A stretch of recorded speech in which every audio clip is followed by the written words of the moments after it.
2027 विधानसभा चुनाव में फिर से सत्ता पर वापसी के लिए बीजेपी रिवर्स पलायन पर फोकस कर रही है।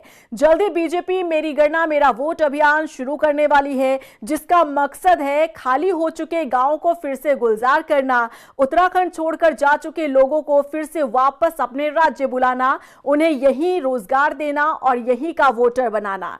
यानी कि रिवर्स पलायन के सहारे बीजेपी फिर से सत्ता पर वापसी करना चाहती है। लेकिन क्या विपक्ष बीजेपी को अपने मंसूबों में कामयाब होने देगा? देखिए रिपोर्ट। उत्तराखंड में रिवर्स पलायन दिलाएगी सत्ता की चाबी। बीजेपी का रिवर्स पलायन पर फोकस, क्या 2027 में फिर मिलेगी सक्सेस?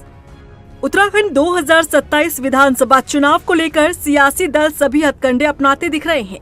बीजेपी फिर से सत्ता पर वापसी का फॉर्मूला तैयार कर चुकी है। बीजेपी का फोकस अब रिवर्स पलायन पर है। उन गांवों को फिर से गुलजार करने पर जोर दिया जा रहा है जो सालों से खाली पड़े हैं। बीजेपी मेरी गणना मेरा वोट अभियान शुरू करने वाली है, जिसका मकसद है खाली हो चुके गांवों को फिर से गुलजार करना, उत्तराखंड छोड़कर जा चुके लोगों को फिर से वापस अपने राज्य बुलाना, उन्हें यहीं रोजगार देना और यहीं का वोटर बनाना।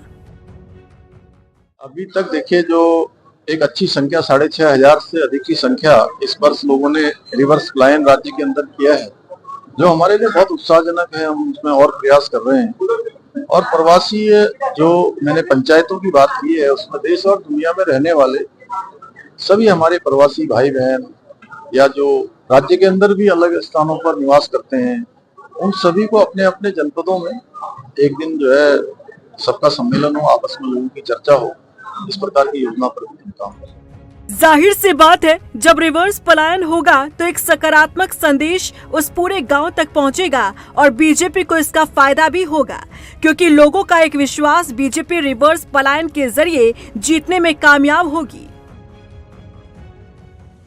भारतीय जनता पार्टी की सरकार और पुष्कर सिंह धामी जी के नेतृत्व में जिस तरीके से पलायन को रोकने के लिए काम कर रही है, जिस तरीके से रिवर्स पलायन की बात कर रही है, हम अपने गांव को गुलजार कर रहे हैं। हम अपने गांव को होम स्टे के जरिए पर्यटन को यहाँ पर बढ़ावा देने का काम कर रहे हैं, ताकि हमारे जो लोग बाहर चले गए हैं वो यहाँ आए और अपने गांव में आकर के अपना काम करें, अपना काम स्टार्ट करें, अपने कार्य को स्टार्ट करने का काम करें।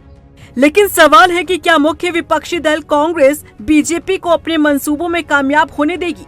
अगर नहीं, तो इसके लिए कांग्रेस को पूरी मेहनत करने की जरूरत है, क्योंकि ये कांग्रेस के लिए काफी चुनौतीपूर्ण रहने वाला है।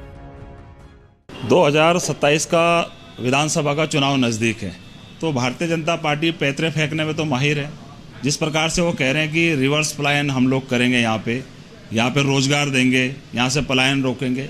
जो इन्होंने पलायन आयोग बनाया था कि यहाँ से प्रदेश के अंदर हम बेरोजगारी को ख़त्म करेंगे, जो यहाँ से पलायन हो रहा उसको हम रोकेंगे, तो आज पलायन आयोग के दफ्तर में खुद ताला लग गया है। खुद पलायन आयोग इनका पलायन कर चुका है। सवाल ये है कि आपने 9 साल का समय होने वाला है, आपने कितना यहाँ से पलायन को रोका, कितने बेरोजगार युवकों को रोजगार दिया? ये आज पूरा प्रदेश भ्रष्टाचार में डूबा पड़ा है।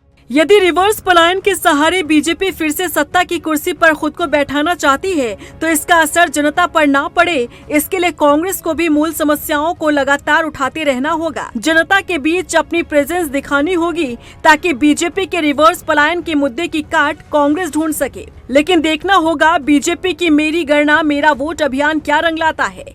रफ्तार मीडिया के लिए देहरादून से अशोक कुमार के साथ ब्यूरो रिपोर्ट।